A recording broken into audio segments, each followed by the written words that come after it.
It's Tim here from Your Six Studios. Today in this video I'm going to show you how to set up and use a hotspot on your Android phone. So if you're connected, just swipe down from top right and go to settings.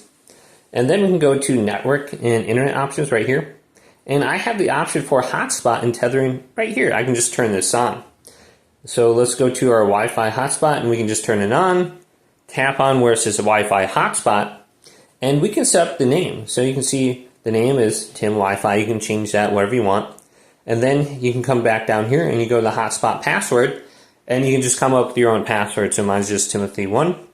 And you can turn this on or off real quick. If you go to one of these buttons, you can see this is the option for Wi-Fi hotspot. So when you have it set up now and you have it turned on, you look at the other options on there as well. You can go to your other phone and just go to the Wi-Fi options. So let's go to Wi-Fi right here and do a quick scan for Wi-Fi. And you can see Tim Wi-Fi is displaying under here. I can go ahead and just connect to it. I connected to it in the past, so the password's already in there. So it's very easy to set up your Wi-Fi hotspot. Just look under the network options and you should see the option for hotspot.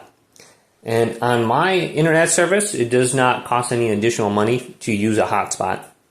So look at this. Hopefully this video did indeed help you out.